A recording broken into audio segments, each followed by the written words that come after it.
independent of others. Then there was February 22, where this war of aggression launched by Russia on Ukraine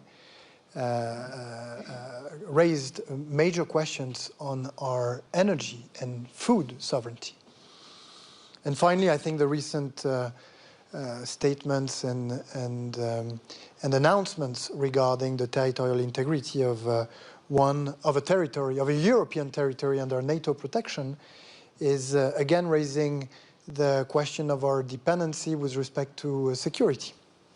And in the past few months, we've seen this strategic autonomy agenda being delivered with measures, historic measures taken to protect the steel industry from unfair competition that was threatening the ability of Europe to produce this essential component for industry. We've seen European preference embedded in some of the finance or defense funding instruments that the European Union has decided to establish to grow a defense and technological industrial basis. We've also seen, as Radek just said, for the second time in its history, the European Union decide to issue 90 billion euros worth of bonds on international markets to shelter Ukraine against any financial difficulty for the 2 years to come and to place Ukraine in a position of strength should a genuine negotiation start. But now, of course, we need to accelerate on this, just like many other countries in the world are doing. And as President Macron said, and as Prime Minister Carney said here in Davos this week, while we're building a strategic autonomy, this doesn't mean that we're going to, disappear from the global scene. To the very contrary, we're seeing a lot of interest by regions of Southeast Asia, Africa, Latin America, that themselves are not willing to be dragged into this growing conflictuality between the two superpowers, and that are seeking partnerships and coalitions to ensure their strategic autonomy, but also to solve some of the issues that reach beyond borders. And Europe, that is probably one of the most advanced political coalitions of all times, has a lot to offer in this time where people are trying to rebuild something to the interest of their people. Minister, do you think that not only the developments this week, but maybe more, even some of the other recent developments, do you think this is going to be putting the efforts around European defense capabilities in an overdrive? Is this going to accelerate? Do you expect new measures on the policy side as well as on the industrial side as a result of these developments? Certainly. We've seen this agenda accelerate after COVID-19. We've seen it accelerate after the launch of the, well, let me back up.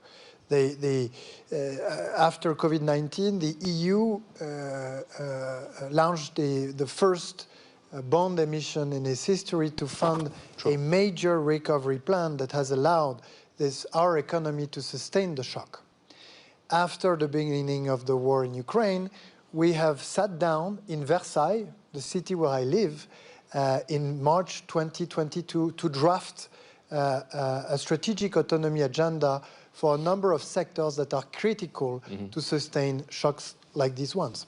So I'm expecting that tonight, when the leaders of Europe meet, they will discuss the lessons to be drawn by what happened this week, where Europe has shown some calm, but also some strengths, which speaks to its ability to deter threats to its interests, but also, I guess, the path forward in terms of building this strategic autonomy, including in the field of defense and security.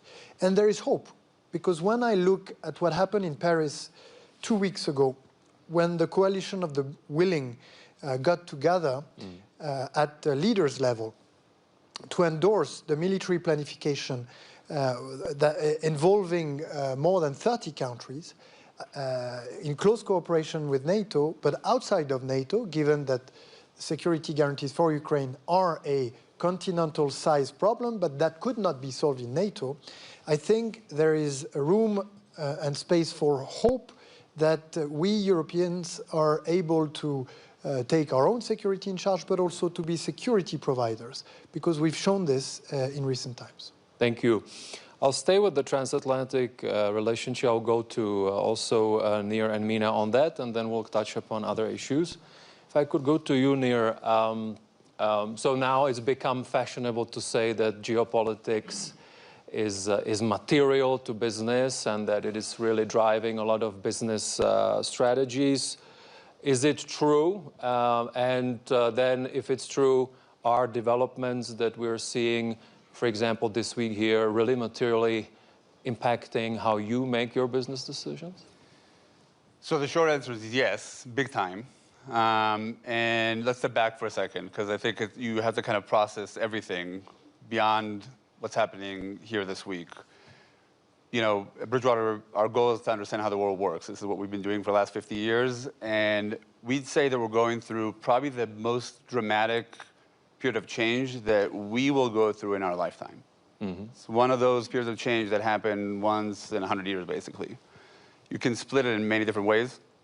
Let's just cut it in two, because it's kind of what the conversation has been here about. One is geopolitical, macro 180, basically. Going from decades and decades of globalization, we're kind of marching down that path, and then in a minute, turning around to what we call at Bridgewater modern mercantilism, which is instead of being focused on globalization and efficiency, being focused on self-sufficiency, national interest. It's just a whole new architecture.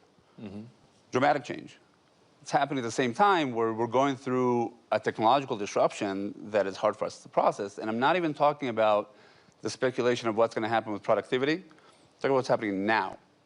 We're in the middle of a technological arms race. The biggest powers in the world, nations and companies, are spending like their lives depend on it. Mm-hmm.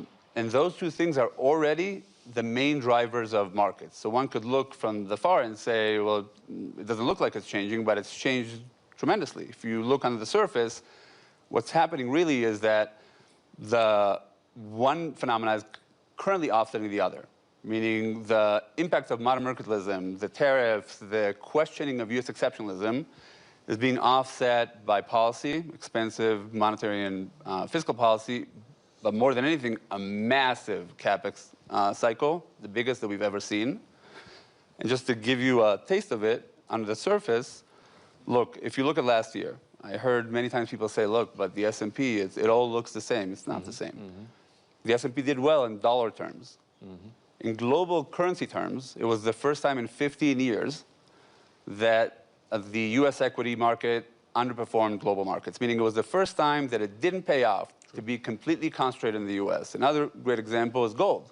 Mm-hmm. People talk about kind of the gold rally. Gold has doubled since 2024, but when you ask yourself why, what it really means is that people that were holding their wealth in either dollars or dollar-denominated assets don't feel safe enough to be that concentrated, and they're migrating to gold in a massive way. And lastly, a lot of conversation over the last couple of days about the strong top-line U.S. GDP numbers, they're strong, but underneath the surface, more than half of that number is that capex arms race. You take that out, it's sluggish. So kind of the people not processing what is really driving the economy, it's exactly what everybody here is talking about. It's secular forces that combine policy and economics much more currently than kind of the boom-bust cycle that we used to be, inflation, growth. And it's here to stay. It's only going to get bigger, I think, over the next couple of years. So are you saying that, and we've heard it here as well, that beyond the short term, on the economic side and the market side, beyond the short term, maybe positive outlook or more positive than people thought, we should watch out? Say it again. Ask the question again. Are you saying that, because you were implying that we should be looking beyond just the GDP growth numbers, so are you saying that there are headwinds that we may be not pricing in right now, not only with regard to the U.S. economy, but overall with regard to the world economy? Yes, I'm saying that to be a good investor now, you have to wrap your head around these secular changes. You have to ask yourself, the world is transforming from a globalization macro framework to a different one. How is that going to work? What is Europe going to do? What is China going to do? What is the US going to do? It's happening at the same time that they're all battling a must-win technological battle. What is that going to do? That is today the single most important thing you have to wrap your head around, and it's a massive change. If we were sitting here 2 years ago, people would be talking about inflation. Is it going to be inflation? It's not going to be inflation. What's going to happen with growth and not growth? They wouldn't be talking about these things. So, yes, that is a dramatic change and something that the entire financial sector is extremely focused on right now. Thank you. Mina, I think you wanted to come in. I have a question for you, but why did you come in? Well, I wanted to come in because another trend that we always took for granted was oil. And the fact that all these geopolitical developments that are happening haven't raised the price of oil because the market's actually flooded. So it's really interesting to see that even making the 5-year, 10-year assessments that business leaders were doing globally, including in our part of the world, it's not the same because geopolitical turbulence isn't affecting oil prices in the same way that they used to. In addition to that, that nexus of energy, capital, and political will to be involved in this AI race. I mean, we're seeing again in the Middle East, importantly in the UAE, what's happening with Stargate. These are changes that are a turning point. Some are very troubling and some are positive because it's actually allowing newer players, smaller players to feel that they can take an opportunity and carve out a place for themselves. So it is worrying, but I'd also say on the business side, you're seeing new actors and players have a role. Thank you. I heard there was someone from, not from Europe, who said that the Europeans should just calm down, that maybe there's just too many emotions around what's taking place. So you're based in the GCC, and if I look at recent history, there has been, of course, a certain view on the conflict in Ukraine, for example, etc. So how do you think the GCC is looking at the current transatlantic relationship? I think there's a pause when it comes to what does the US want and what role does the United States want to play internationally. For the GCC, for the wider Arab world, there were a number of moments when they realized you can't rely on the United States. The US is an ally, they have good relations, they have interests, but it is purely based on interests. Many of us didn't buy into the fact that the US was working for a value-based order. A values-based order was hard interests. And unfortunately, I think we're really seeing that come to life. I think sometimes people hear those from the GCC, from the Arab world, speak almost that they're being crude, or but they say at least with this current presidency, things are much clearer and much more transactional because they were previously transactional with other parts of the world, and unfortunately, we're seeing this play out in Europe. And I would say on the issue of Ukraine, there was a lot of misunderstanding, almost as though in the GCC there wasn't concern about this. There is concern about that. I mean, I live in Abu Dhabi. I speak quite often not only to UAE officials, but officials from the GCC, where it's clear for them that the issue of sovereignty is hugely important, and the world order we all got very comfortable with is important. And of course, Iraq's invasion of Kuwait, we had the Prime Minister of Qatar here on this stage yesterday say that much of the troubles we're living with in the region can actually, in part, be traced back to the invasion of Kuwait by Iraq, but also the continued occupation of Palestine. We have this soar on international humanitarian law and international law in general that we have suffered from for decades. UN Security Council resolutions no longer mattered because the resolutions on Palestine are violated every day. And so now when we see it's a conflict in Europe, there are concerns, absolutely. But it is, and you know, people talk about double standards in a flippant way. It's not about double standards. It's to say, like a constitution, if you violate it once, it becomes almost impossible. So there's view on the transatlantic tension, but there's also hope that it doesn't lead to further escalation because we don't need more conflicts. Thank you. Minister, I think you wanted to come in on this. Yeah, I actually disagree on the way this thing is presented, because I've heard it as well here in Davos, and not only by yourself, this idea that basically the US were doing something without saying it, and now they're doing exactly the same, but they're basically not shy of saying what they do. I think this is not what's happening. I think the US have chosen to change their approach to multilateralism.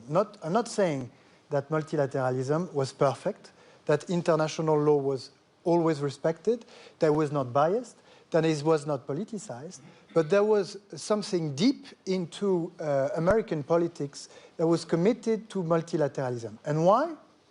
Well, some will say for values. I would say for interest, because the US drew maximum dividends from multilateralism. Dividends in terms of security. They were able, through the peacekeeping operations at the UN, to outsource part of their efforts to secure the world. And the same thing happened in large part through NATO. Currency dividends, the exorbitant privilege, the fact of setting, through Bretton Woods, the dollar as a currency of reserve, created or lowered the cost for the US to finance their economy and their budget. Trade dividends, through the WTO, imperfect as it may be, they were able to export their digital and their financial services throughout the world, and of course open their markets to the exports of their partners. But they drew extraordinary dividends from multilateralism. They're making a different choice, but it's not clear at all that this will be in their interest. This can be questioned. And this also has implications for all of us and our own approach to multilateralism. And as I said earlier, countries like France and I think Poland and in Europe, we still think that multilateralism or pluralism or coalitions are valuable to defend your own interests. And that, of course, values matter, and that you should avoid at all costs double standard, because at some point in history, every country in the world needs the protection of international law. So if you've been a faithful protector of international law, then you can hope to be protected by international law. But anyway, that's a separate discussion. Thank you. Just a quick reaction, then we'll move on. I wasn't saying the US is doing what it's always done and it just sounds different now. Clearly, this is a marked deviation from what they wanted, but it's more the idea that now we're seeing it play out in other areas, and we've suffered from some of that. Thank you. We've touched, I think some of you mentioned China.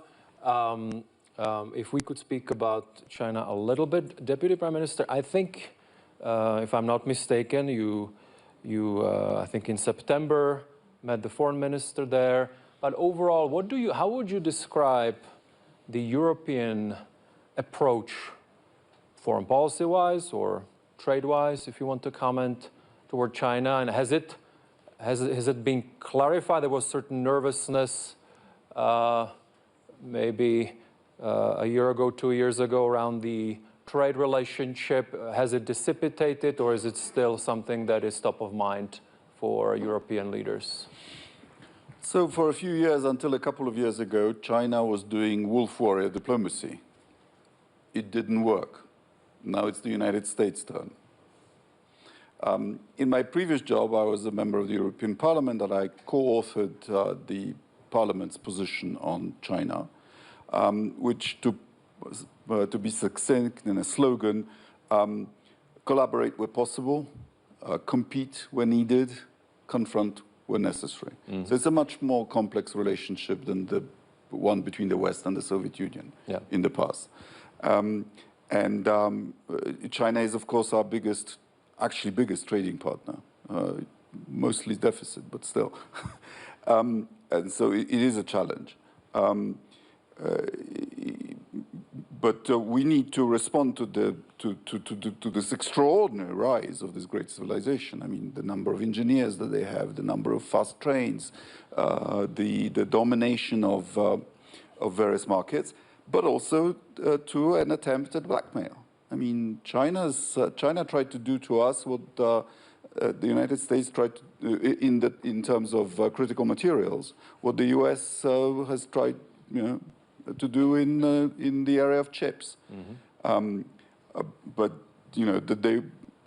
that they would even consider such a move should be a wake-up call. Thank you. Could I go to you, Nir, as well on China? There is a lot of interest in understanding the Chinese economy from an investor's lens. How would you evaluate it? Is it more investable than 2 years ago, less investable? So I'll make two comments, because I also want to refer back to some of the comments that have been said here before about the Middle East. But I would say two things are important to keep in mind.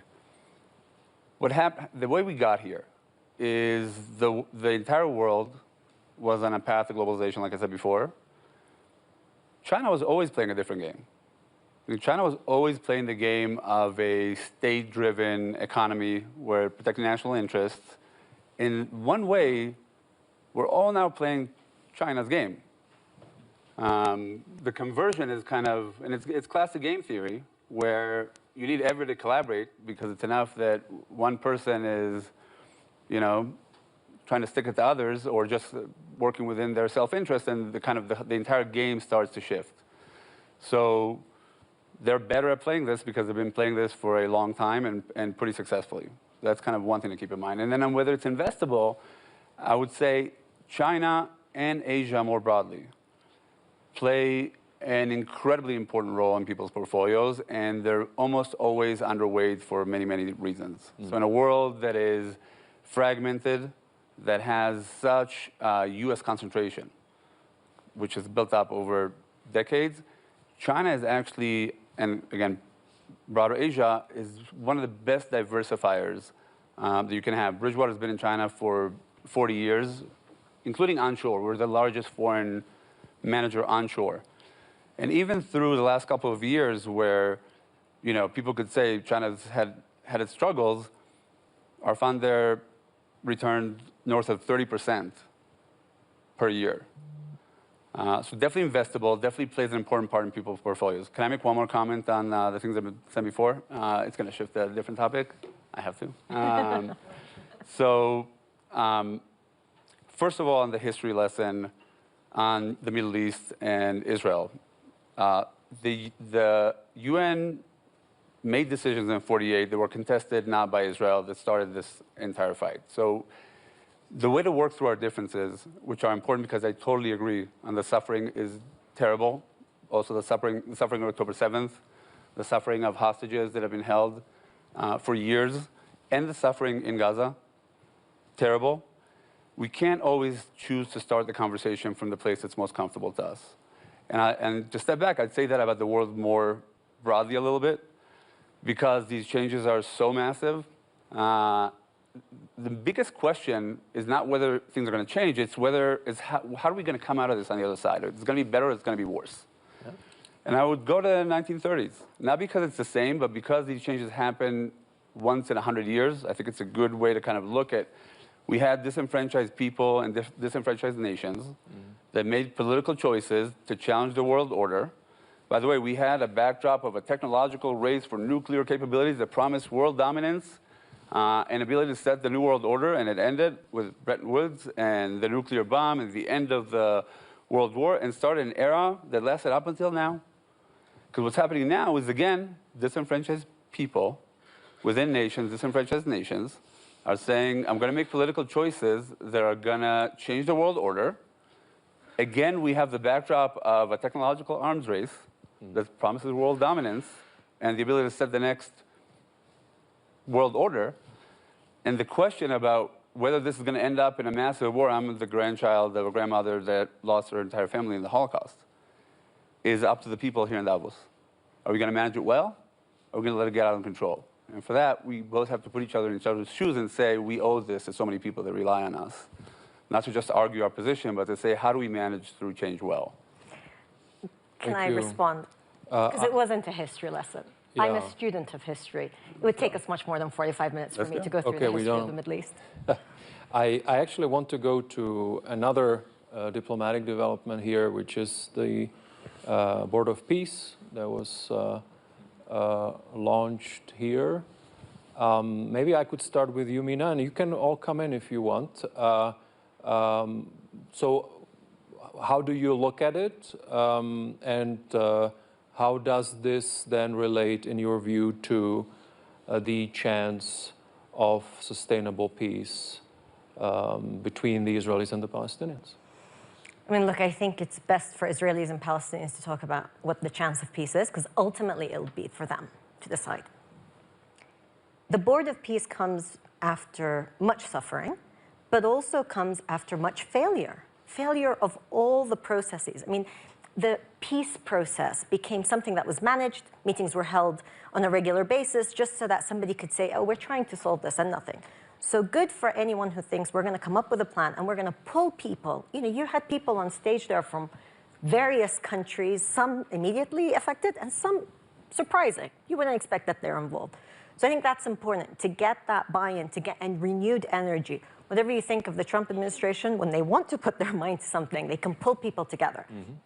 So let's try something new. But it was interesting that the Palestinian voice that we heard from Dr. Ali Shaz, who's highly respected, came through video conference for whatever logistical reasons. And it would be interesting to see how they're going to be able to implement on the ground. So I, for one, think we have to give it, it's the only game in town, so you have to give it all the support possible and also try to bring people to the table to deliver after the phases that we know about to get to eventual real peace. And I think that is what's fair for the Israelis, the Palestinians, and the wider region. But I think to write off the Board of Peace just because people don't like the style of the Trump administration or the way that it's happened would be wrong, because we need it to succeed. Thank you. I'll go to all of you on that, Minister. Yeah, we've worked a lot over the past year on this issue alongside Saudi Arabia and a number of other friends and partners. This work has culminated with a declaration, a text that indeed led all of us to step in each other's shoes. And that says basically, beyond the ceasefire, the humanitarian help and the liberation of hostages, that Hamas should be called for what it is, a terrorist organization, condemned for its crime and excluded for any future of the governance in Palestine. That there should be an integration of Israel and the Arab countries that would lead them to stand into regional organizations such as the one we've seen grow in Asia or in Europe. And there should be a right to self-determination for the Palestinian people in a Palestinian state that would be demilitarized and that would be democratic. This declaration that was adopted at the General Assembly at the UN on September 12th at an overwhelming majority of nations, 142 against 10, opened the path, I believe, to the US-led efforts that came together during the high-level week at the UN, leading to the peace plan that President Trump presented. And that we've supported without reservation because it had been consulted with our Arab partners and because it mentioned this legitimate aspiration of the Palestinian people to statehood. And in the same way, we've supported the resolution of the Security Council that gives a legal basis for the Trump peace plan, and we've committed to support it in as much as we could and in many different ways. And what happened today was positive in the sense that we're seeing movement from phase 1 to phase 2 of the plan. We've heard that the US team announced that the Rafah passage might open. We've heard the US team mention repeatedly that the coordination and contact with the Palestinian Authority was live, which is all of what we need to avoid, this phase 1 of the ceasefire to come at a standstill. And so now we need to go further. If there were reservations, they have nothing to do with the Trump team or the style or anything. No, there was one question raised about the Charter of the Board of Peace, its connection with the UN Security Council resolution that created the Board of Peace, and its focus. This morning, the inauguration of the Board of Peace was focused on Gaza, which is what we were expecting, and I think this is the right direction. Thank you. We're almost at the end, so Nir, and then I'll close with Deputy Prime Minister. Nir first. So super quickly, I totally agree, 100%. You cannot overstate the, put style aside, the positive impact President Trump, Wickoff, Jared Kushner have had on the region in delivering outcomes, not preaching, but actually delivering outcomes, starting from the Abraham Accords, that even through an incredibly tough several years have held up, and now in bringing people together. So I think it's really important to focus on the problem and the people that are actually making progress towards solving the problem and preventing suffering that has to stop. And it is important to get behind those people that have been delivering outcomes and call that out. So we totally agree on that. Thank you. Deputy Prime Minister. Well, we appreciate the intention. Poland supports a two-state solution. We've recognized Palestine for decades. We also believe in Israel's right to secure existence within internationally recognized borders. But as Jean-Noël mentioned, the charter of the Peace Council is a very unusual document. And it requires study. And also its status is not yet clear to us. So for example, in our constitutional system, it would require full ratification. And I understand it will not go to ratification by the US Senate. So you know, this is very fresh. We need more time to study. Thank you so much, all of you, for actually a discussion which I like. So you were reacting to each other. I hope, of course, we could go on for a long time, but at least we touched upon some of the key things that are shaping the geopolitical landscape. So thank you so much. I'll give you the applause if I could.